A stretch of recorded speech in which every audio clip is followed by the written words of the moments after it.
You're listening to and such a short amount of time to do it in. We were really a Mamma Mia podcast. Welcome to Mamma Mia Out Loud, what women are talking about 3 times a week. I'm Jessie Stevens. I'm Mia Friedman. And I'm Susan Carland, filling in for Holly Wainwright. We have a Melbourne perspective today. I mean, Susan she's a lot of things, but one thing she is also is a person from Melbourne. Yes. She's our earthquake correspondent. Exactly. She's been teaching us about things like the sound of the earthquake. On the show today, dating apps have people describing their interests as dismantling the patriarchy and eating the rich. But what does that really mean? And a very candid conversation about picnics. But first, Mia. There was an article in the Sydney Morning Herald over the weekend with the headline, "I feel like I'm in mourning. Can friendships broken in the pandemic be repaired?" It was by Rachel Dexter, and I know that it went around a lot of my chats because it really spoke to this collective feeling of being so exhausted and emotionally on edge because of the pandemic. You can hear my dog in the background. She's very emotionally on edge, but she always has been. And really how family and friendship ties are being affected. And it said, after months of lockdowns, frustration is not only spilling out on city streets but into our personal lives. Businesses remain closed, children are still out of school, and the reality of a world divided by vaccine status is dawning on us. Now, if you are one of the lucky enough to have picnic people in New South Wales and Victoria, you can't do that unless you're vaccinated. So already there are these sort of divides emerging within families and within friendship groups. And it sort of forced something into the open that a lot of people have been trying to ignore. And I speak from experience because this is a situation I face in my own extended family. And what that does is that because it's kind of all anyone's talking about, like we've gone through all the stages of grief, I guess. There's anger, there's disbelief, there's bargaining. Maybe things can be the same even though they won't get vaccinated. There's shock, there's all of these things. And it's like finding out an awful secret about someone that just makes you kind of look at them differently. And I wish that it didn't, because it's not just the practical things like, what do we do at Christmas time? My younger son's having a bar mitzvah this year. You know, that's a really big, important occasion for our family, and they won't be able to come. You know, our family is starting to gather together. We had our first family picnic last week and they couldn't come. And in group chats, we're talking about, you know, my youngest kid's got vaccinated and, you know, we've heard this one's got COVID and, you know, friend of a friend's got COVID, and it's kind of all everybody's talking about. When are we going to get to 80%? And I wanted to put it to the two of you. It's really coming into focus as we are heading out of lockdown, coming towards Christmas. Is it going to be possible to bridge these gaps, Susan? You know, the way we talk about this, I feel like it reminds me of the way Americans talked about the Trump-Clinton election, where people, neither side of voters could believe that the other side thought the way that they did. Like they could not comprehend, how is it this way? And it was so divisive. It wasn't just something like, you know, it's not like being a vegetarian where, okay, you can be a vegetarian, I'm not, but we can still eat together. You can still go and do your job, whatever. It's not seen as a personal belief anymore. We see it as every side seems to think your belief impacts me. So the pro-vaxxers think, well, you not getting vaccinated, that impacts the vulnerable members of society. But the people who are against vaccines seem to think, just because you believe it's good, now you're trying to make me get it. And I don't want to get it. I don't think it's safe or whatever it is. So everyone's beliefs are now crashing into each other. They're not self-contained anymore. And it's astounding to me, like Gladys just said this morning, that New South Wales is on its way to hit 90% vaccination rate. So it's only 10%, yet all of us seem to have a friend or a family member where we're grappling with this really difficult conversation where there doesn't seem to be a way through. We cannot seem to get across that divide. I have it in one of my friendship circles and I don't know, we just cannot talk about it. We cannot have that conversation. And I don't know what to do. Does this mean I never see this friend again? It's a horrible thought.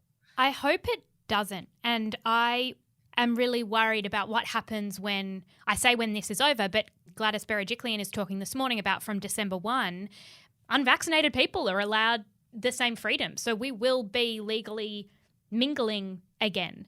And I hope that makes me feel angry all over again. Because doesn't- I'm like, I've done my part to protect but you get months the of freedom community. before they do.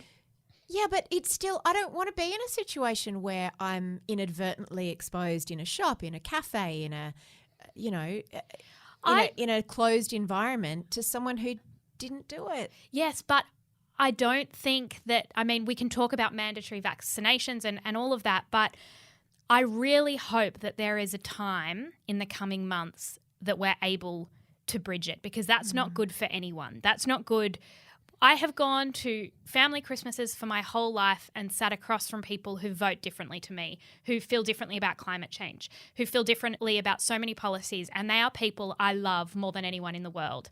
And those conversations are incredibly enriching. That's true. And I don't believe that it is healthy for us to segregate ourselves in terms of, these sorts of ideas. And I know I have a friend who is trying to organise Christmas. It's all anyone's talking about. And they're saying, we've actually decided to do a venue because then the venue has to enforce the vaccination status, not us. Oh, that's clever. If a venue demands it, then I don't want to have that conversation because I respect that person's perspective. If they don't want to do it, I'm not going to lecture them. But I also know that other cousin over here has 2 little kids and she's not going to be comfortable in the same room. Unpopular opinion, I don't respect their perspective. I really don't. I do. I completely get, you believe the science and you trust all that. But if they genuinely believe that putting the vaccine in their body is dangerous, but it's you can think that reasoning is wrong, but that is the point that they've got to. Imagine if you thought that the vaccine was really dangerous and you were being pushed almost to the point of being mandated to get it, how that would make you feel. I kind of think it's a bit like passive smoking. So, yes, it's your right to put in or out whatever you want in your body, of course. We have bodily autonomy. But when your rights start impacting on mine, it's like the people who don't believe in abortion, awesome. You don't have to believe in abortion, but don't say I can't have one. So once your beliefs start to impact on my life, and I guess they would say the other way around. But I guess my point is that vaccine safety isn't an opinion. It's a fact. But I reckon if we're looking at New South Wales being one of the most vaccinated places on the planet, and I think that Victoria will, be very, very similar. Once we're at 90%, I just feel like we're good. It's like if there's a small percentage who don't want to do it, fine. So do I have to let go of my bitterness that it's like we all brought food to the picnic, and then the unvaccinated person turns up and enjoys everybody else's food, but they didn't have to go to the shops, they didn't have to make anything, and that's my bitterness of that 10%. I think the reason we can be bitter is because we feel like they're not upholding their end of the social contract. So the social contract is this glue that holds society together and functions, and we all sort of do the right thing by each other so society functions and flourishes. And if you believe in vaccines and this one and think it's really important, we feel like you're not living up to your end of the social contract. Like for us to function as a society, you're letting that end down. And I can't respect that. So I understand what you're saying, Mia, about how do you let go of that bitterness when you feel like one of the most fundamental parts of us living well in a society is something that they refuse to uphold.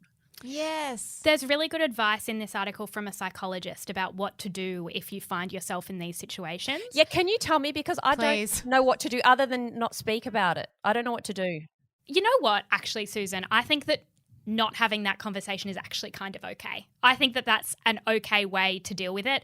I've got the same with people who when you talk politics, they get very aggro, and I don't like that. So we just don't touch that at all, and that's been the case for years.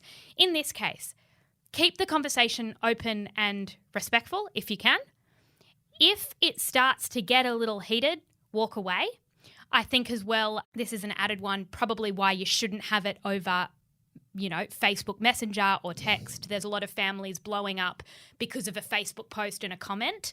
That's never going to be a good way to discuss it. Remember that people's positions can change over time, including your own. What that means is that if someone's position doesn't change in the moment, don't think that conversation was a waste of time. Often what we do is we kind of get combative and we argue back, but then we go and reflect quietly on our own and maybe we'll change. And also be compassionate and consider the stresses of someone's life. So it might mean, obviously, we've all got our stresses, but we're all coming from different situations and, they might be in a particular context at the moment that's making them distrustful or cynical. Maybe that will change. I get all that. And what you're saying is empathy and respect, which is a terrific fundamental principle of any exchange with someone whose views you disagree with. What I'm struggling with is the practicalities of it. Like, yes. Do we say on the bar mitzvah invitation, which we're going to, vaccines required? Oh, absolutely. I mean, we're going to do that. Absolutely. And so at Christmas, though, what happens? Nana's going to be sitting around the table.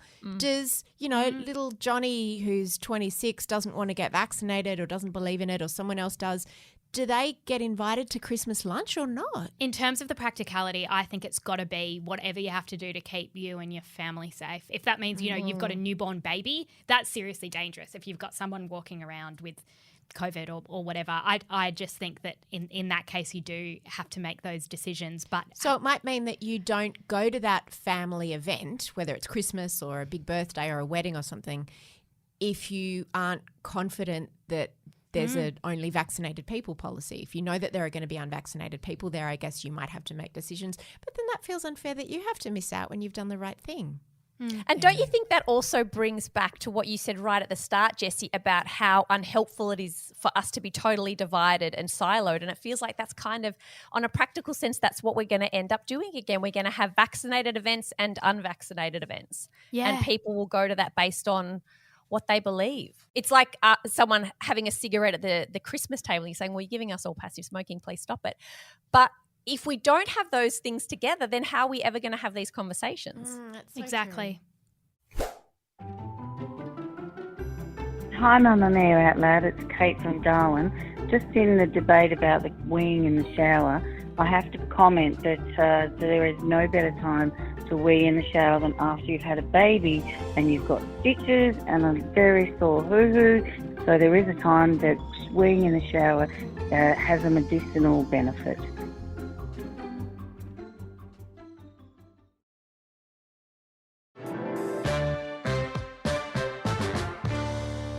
There are more people using dating apps right now in Australia than ever before in history. That's Hinge, Bumble and Tinder, and they've become a lifeline for many who are looking to connect either for a relationship or for a fling, especially over the last 18 months.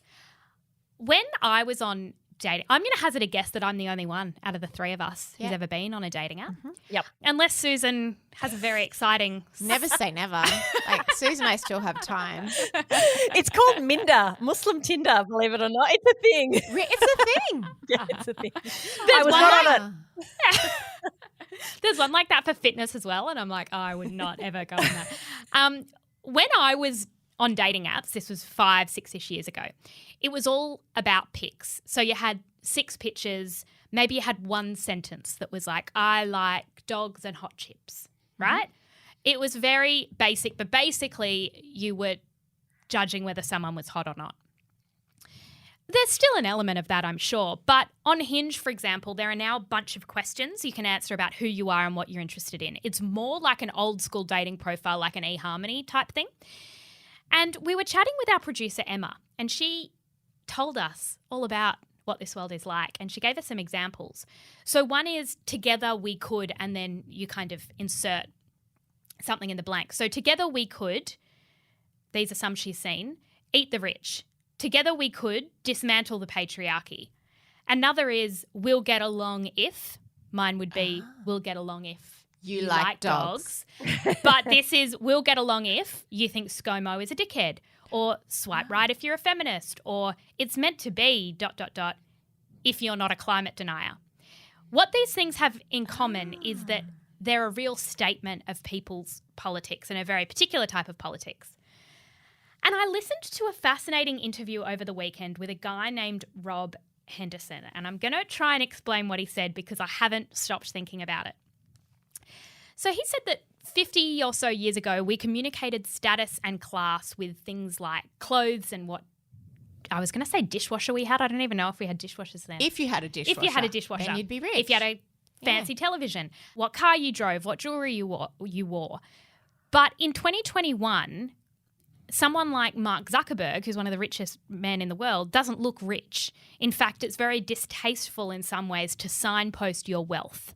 Even Bill Gates or whoever, Silicon Valley people, they're, almost Elon Musk, Bezos, they don't dress in a particularly fancy way, do they? No, it's very plain. Everyone has an iPhone and these particular sort of gadgets. They don't mean that you necessarily have money, and your things don't differentiate you anymore. So this guy was saying that burglaries have plummeted because you don't really go and steal things from people anymore. There are just better things that you might want. So are we more democratic now? Are we more equal? And my friend Rob says no, we are not. We have a new way of signalling our status and setting ourselves apart as the elite, or privileged people have a new way of reading privilege in others, because that's still very important, he says. And that's through our ideas. So he says that something like that we've seen in these dating apps, together we could eat the rich, together we could dismantle the patriarchy. The language we're using, the ideas we're playing with are the ideas of the elite. They're a way of representing that we belong to a certain class, that we're university educated, that we have the time to think and philosophize. And he calls these luxury beliefs. Susan, what do you reckon? Do you think this is something you've noticed? Absolutely. On Minder? Is that how it works on Minder? Sue? I'm not on Minder. But I absolutely have seen this. And I think it's a snobbishness, and it's a snobbishness against the working class. And I think we have a real sort of sneering attitude against the working class because they don't say woke things. And they don't say woke things because the places where woke language and beliefs are cultivated, which are places like universities and Twitter, are not the places where working class people will usually hang out. So if you think about a lot of the way we talk about things like gender or equality, these are actually theories and arguments that have been discussed by academics, so people who work at universities, for quite a few years. And as more and more of society has university degrees, these ideas filter out. So terms that we use a lot now, like deconstruct or problematic, those are actually very liberal arts degrees terms. But it's not just the terms that we use, it's the ideas. Things like gender being a construct, or that racism not being about individuals but about systems. These are all theories that came from university academics and thinkers and scholars, and they're quite popular now. But if you haven't done an arts degree, so say you did an apprenticeship straight out of high school and then you became an electrician, the idea that there are more than two genders is probably something that you haven't really been exposed to and might actually sound quite strange. And we've also got to remember that these were ideas that up until relatively recently were socially acceptable. So these ideas are spreading really fast. And if you're not in the places where they're being cultivated, so universities or places like Twitter, and spending a lot of time on Twitter seeing how these things change, that you've got to put your pronoun now in your social media profile, there's a good chance you're going to say the wrong thing. You're going to use the wrong term. You're going to use the wrong expression. And that's when we judge you. That's when the elite will judge you and say, now you're in the out group. We're looking down on you because you're not using the correct term. And so we do have this sneering classist idea about the people that don't use the correct terminology. I really think that. I see that all the time. Yeah. That is so true. And it makes sense of why I think older people of a certain generation, like boomers, can get swept up in this, because boomers aren't at university anymore. They're not exposed to people who are at university anymore, and they're probably not on Twitter. So I've had a lot of conversations with boomers, particularly male boomers, who cannot understand if my pronouns are he, him, why do I have to announce that? I don't understand. How can there be a them? I don't understand. You're either a man or a woman. And all of those ideas you're right. It's all sort of happened in places where they're not. And that's why the tone of the conversations we have with people need to be really respectful, because for a number of people, this is going to be the first time they're exposed to it. So one of the most elitist phrases I think you can say is educate yourself. You know how we assume that there's a level of how is it possible that you didn't know that this term was racist? And it's like, because I've been busy Working two jobs and putting food on the table. And I don't think that this is necessarily an explicit thing we're doing on purpose, or if it is something we're doing unconsciously, if we're trying to find other people in our social class. So if when I put a thing about, you know, climate change, yes, that's about my beliefs, it's about my ideology, but is it also a way for me to seek out a mate who is on the same social level as me, because they might be university educated, they might be from the same echelon, whatever. So it's like a type of signalling. Yes. But the problem with this is that my parents always had very different political views. My husband and I remember on one of the first weekends we spent together was the election between John Howard and Paul Keating, and we went away for the weekend together. We just got together with mutual friends of ours, and I knew that all three of them voted a certain way and I voted a different way.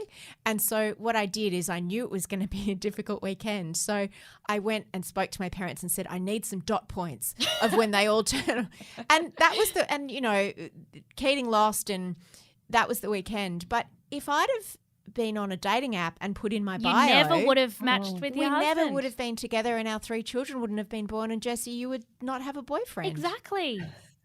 The knock-on effect. I think the same. It's like, is this honestly, again, it's about, you know, separating people who think differently, which I don't think is good for us. But is that honestly a pinnacle of our identity? But I think it's because all of these things now have become moral issues. All of them are existential. So it's not just that you are conservative or liberal, or you vote for the Liberal Party, or you vote for Labor or the Greens. This is a moral issue now. And that whatever you think that is different to me makes you a bad person. You are a bigot now. This is why I couldn't possibly date someone who has a different political belief to me, because you're a bigot. It's as simple as that. Yeah. And so or a communist. Right. Yeah.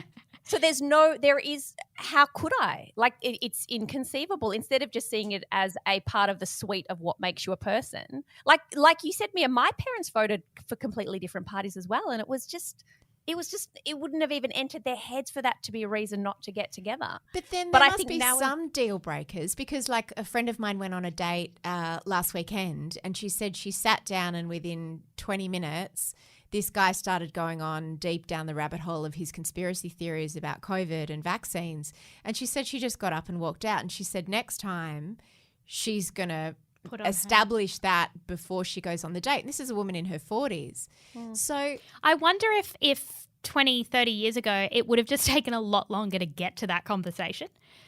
Because everything's so front of mind, and because everything is very newsy and political at the moment, we're just having those conversations way too soon. Are we just less tolerant of people with different opinions? You know, like when some people, I don't know if you two get this as well, but some people, if they're giving me a compliment, it will often start in a backhanded way, which yes. I don't agree with everything you say. Yes, like, I get that too. Okay, well, that's good. I don't care. Neither do I. By tomorrow, I will disagree with some of the things I said yesterday. But as if that somehow needs to be stated because that's the assumption. Like, I would never assume that anyone would agree with anybody else on everything. I think, like you said, Mia, you know, there should be some things that are deal breakers, but it feels like everything is a deal breaker. Nothing is not a deal breaker. It explains why there are people who feel patronised and lectured to. And they're the people who maybe they dropped out of school in year 10 and they went straight into something and they didn't go to university, and suddenly everyone's yelling at them and telling them what words to use. And then you have Trump's America. And it's like this person comes and speaks to you who uses words you're not meant to and hates the elite also and thinks that they're being, that they're kind of playing with toxic ideas, and suddenly you feel seen, which I think is a real problem we have. I think you're absolutely right. I do think that we keep telling poor white straight men that they're so privileged, and I think they look around at their terrible financial struggles and say, how am I privileged? I don't understand this. And then our response is to talk to them about things like intersectionality, which just gets right back at this idea of the elite language that we use. So they're like, what are you even talking about? But I also think it's important that when we frame this conversation that we don't talk about it as, if only they were more educated and they did just spend a bit more time online, then they'd have the same ideas as us. Yeah. Like there's a lot of groupthink in the way we think and talk as well. And it's okay. That itself is quite condescending as well, that we would assume that if they just, had an arts degree, then they'd have the right idea. Like other ideas are okay as well. We don't all have to think the same way. Yeah, and we can't eliminate those thoughts from public discourse because that then the only people speaking are people who are not working class, and then that just becomes even more alienating. Mamma Mia out loud! Gives you endorphins. Endorphins make you happy. Okay, Sydney, welcome to Picnic Land. So Melbourne, we lived through that land all for a good chunk of last year when we were finally allowed to have picnics after our big lockdown last year. We're back there now. Just last weekend, Melbourne was told we were allowed to meet with 5 fully vaccinated people to have a picnic. And I know that you are now entering the land of picnics, and I want to know, how are you finding it? Because are you still excited? Because having a year and a half of experience on picnics, I have some advice, but I want to know first where you're at with them. I picnic too hard. You might relate to this. Sometimes we picnic too hard when we get the opportunity. And I did 4 picnics in a week, and now I've broken my hip because I can't sit on grass any longer. Oh, darling, you put your hip out. I've put my hip out. And your young boyfriend's put his back out, I hear. Yes, we're hobbling. Grandma and Grandpa. Yeah. Hobbling along with our esky. Look, I just look around and I'm like, is this what Gladys meant? When she said we could have a picnic, I can see someone weeing in a bush. I can see my dog eating someone's prosciutto. There's a golden retriever leaping over my head and kicking me. Like, is this what she wanted? It's when did it become appropriate to have what are essentially festivals in every park 7 nights a week? And a lot of day drinking. Yes. And we're not match fit. No. We don't know how to lie on a blanket. No, exactly. In an elegant way. There were people, friends saying that they were at picnics over the weekend and there were people doing a little bit of a vomit. We're back to where we were when we were 14. Getting drunk in parks at night. It's all, oh my God, it's that triggering. Is so true. Because I'm like, they were some of my best nights out ever. I loved those nights getting drunk in parks. I haven't been on many picnics. I did my first one last weekend, but the people I was with got there early and got a picnic table in the park. Oh my God. And so we stood around it. Yeah. We stood around the picnic table. But I've got a couple of picnics this weekend. My favourite stories are the ones about how public toilets in parks have become like nightclub bathrooms. So it's just full of drunk girls. Oh, yeah. Telling each other you look pretty. You look so pretty. Let me just get the grass out of your hair, doll. Just stand still. And the problem as well, just another problem, is the attire. Because I'm like, am I wearing activewear, which I've worn exclusively for 4 months, or am I wearing a dress? Or I had a friend on the weekend turn up in what were essentially pajamas and she misread the situation because it was very much like it was spring carnival and she turned up in tracksuit pants. Yes. I think like I said, 18 months of experience, I've come to the realization that the problem with picnics is the difference between expectation and reality is so extreme. So when you think of a picnic, we think of like baskets full of fresh produce, tastefully arranged on a blanket. I will be dressed casually but stylishly. The weather is perfect. And then what you realize is it's basically like you're camping for an afternoon. It's got all the discomfort and hassle, but none of the happy holiday feeling. No. So every aspect of a picnic is physically uncomfortable. Like you realize we don't lay on the ground to eat our food at home or at a restaurant for a reason. And then I'll take a cushion or a chair, but then you've just got to take more crap home again with you, and you get rained on, and then you get sunburned, you get a frisbee in the head. Like, where do you put your legs? All of it is just like physically uncomfortable. You mentioned about the toilets. Like, public toilets in a public park are the worst at the best of times. When there's 50,000 drunk people using them, they're the absolute pits. And then at the end, you've got to try to stuff all your rubbish in this overflowing park the bins bin. aren't coping. It's just uncomfortable from beginning to end. But the way you know definitively picnics are not a good idea is when you don't have to have a picnic, you do not have a picnic. No. We're only doing it now because we have no other choice. And you saw in Melbourne last year, we had heaps of picnics, and as soon as we were allowed to meet elsewhere, parks are empty again. No one wants to be there. I said to my sister, I've been fantasizing about reopening for how many months? All of those reopening plans involved a roof. All of them. They involved Yeah, they did. bar, theatre, shopping centre, anything. What do they have in common? A roof, which protects you from the elements, because I'm sunburnt And a chair. and sweating. A chair. I was going to say Exactly. a chair. A Not on the chair. ground. Maybe a table to put your drink on instead of having it just knocked over by Exactly. everybody's dogs. Exactly. Especially mine. Or having the bottom of your wine glass fall off. Like, it's just so undignified. And yet here we are. We have no choice, so we're all going to be there next weekend as well. Do you have any tips, Susan, on how to No. make them tolerable? No, there's nothing. There's literally nothing. There is. I really thought about it. You know, I've got my picnic game strong, and I'm like, there's nothing that can be done. Lower your expectations. That would be my tip. Endure. The last thing I do need to say about picnics is there's no end time. A picnic is indefinite. That's so true. Because at least with dinner, the dessert comes and you're like, where? And they need the table. So they usually need the it's table. like, That's what's been great Hey, about would you like your COVID. bill? When Is they just say, "Do you want they're your bill?" really trying to get you out because they've Yeah. got numbers and whatever. The problem with a picnic is that you can graze for 8 hours. I saw a video the other day of someone filming their mum come home from a 3 p.m. picnic at midnight. And she could not walk straight. She had picnicked too hard. That's going to be me next week. Before we go, I need to give you guys a recommendation. It is, I may destroy you. I am so late to the party. I am so sorry, but I'm going to assume that there are some outlouders that are also late to the party. I had heard so much about this. I had probably had 10 people recommend it to me. I was a bit wary because is it about sexual assault? Yes. I was a bit, can I watch it? Same. What do you think? A bit, I worried it would be a bit dark and that I kind of couldn't handle it at the moment. And it was. It starts off that way. But when I watched Michaela Cole's speech at the Emmys and she made these incredible, clever comments about writing and writing the story that scares you, and I just thought, I'm fascinated by her. I just want to watch this.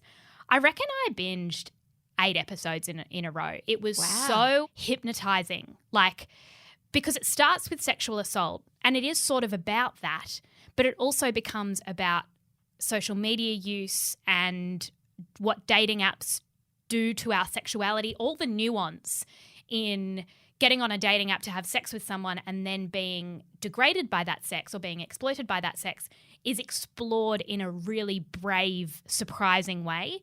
She said things that you go, I don't know if you're allowed to say that, but in this kind of, narrative, it's really, really clever. I think everyone needs to watch it. I think she was the first black woman to ever win an Emmy for writing a television Yeah, she won series. a writing Emmy, and a lot of people said she should have won the acting Yeah. one. Oh, I just can't believe it. She's a musician. She's an actor. She's a writer. She went to this theatre school, and you know when you get obsessed with someone, you go deep on their Wikipedia.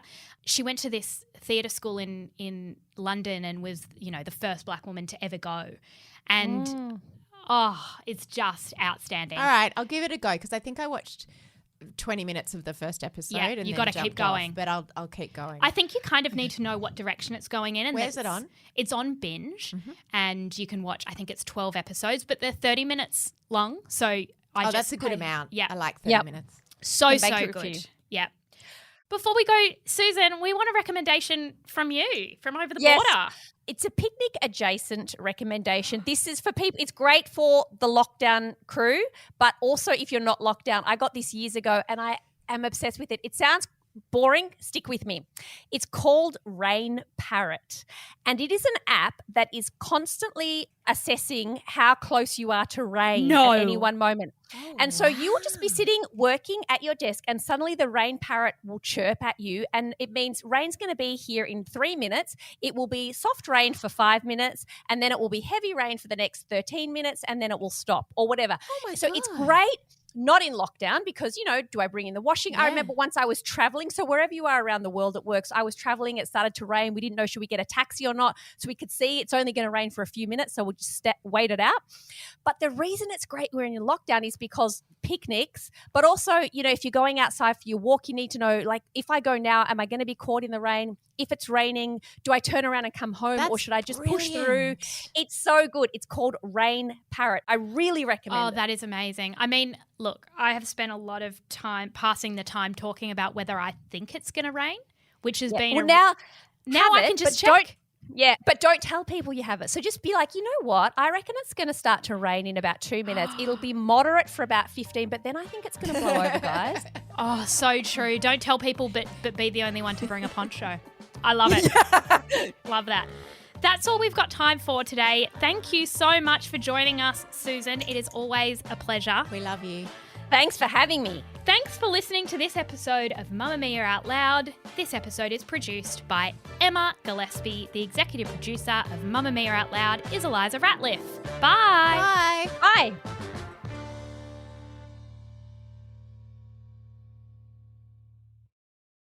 Mamma Mia acknowledges the traditional owners of the land we have recorded this podcast on, the Gadigal people of the Eora Nation. We pay our respects to their elders, past and present, and extend that respect to all Aboriginal and Torres Strait Islander cultures.